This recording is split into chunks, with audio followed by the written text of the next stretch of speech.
Well, there was some news last night about a potential target for Baylor men's basketball in the transfer portal. What, like Jalen Bridges has already set 2 visits and is working on the additional 2 or possibly 3. It was like according to 247 Sports Portal. Ohio State is one of them, March 29th, today and tomorrow. Alabama out April 15th through the 17th. Baylor's to be determined. Michigan State's to be determined. I'm not shocked that Baylor's looking into him because they do need potentially some front court help because of no Matthew Meyer, no Kendall Brown, and potentially no Jeremy Sohan. Though I think Kendall Brown should come back, but I don't think he will. But we will see when his announcement comes. And same goes for Matthew Meyer because I don't think Matthew Meyer is going to be drafted, if any. Maybe he's overseas, but I don't know. We'll see, like I said. But to get some context in terms of Jalen Bridges, what he did at West Virginia, he's a 6'7", 225-pound forward. That's a sophomore, and he has up to 3 years of eligibility. Yeah, because of the COVID year. But he averaged 8.4 points per game this past season, 37 for 114 on threes. But the year before, he was 27 for 66. So he can shoot threes, which is critical. He was 51 for 62 on free throws, which this past year, which is pretty good. 4.8 rebounds per game, 0.7 blocks per game, 1 steal per game. He only committed 0.7 turnovers per game, but he did commit like 2 fouls per game.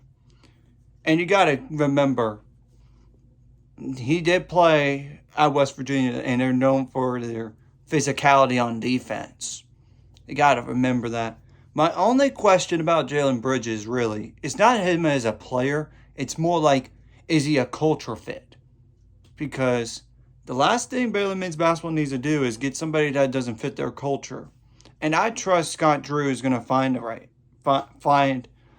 a player that's the right culture while being a great player. And I know there is a lot of players in the transfer portal right now. And I do think this is a good potential target here because you got to face it. You got to have a stretch 4 in today's game. That would open up the floor for all the centers out there in the country and help your guards penetrate more and not sag off of those non-shooters. That's the thing. And he would know somewhat of the defense. And I think his role offensively, he doesn't have to shoot like a ton of threes like this past year, but maybe he could be selective about it and still make them.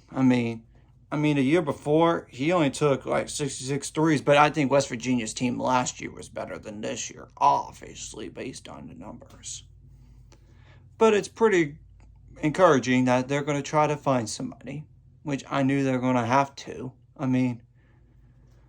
We'll see what happens with this and potential other transfer news in terms of targets or even committing or signing with Baylor, or if Baylor is going to lose somebody to the transfer portal.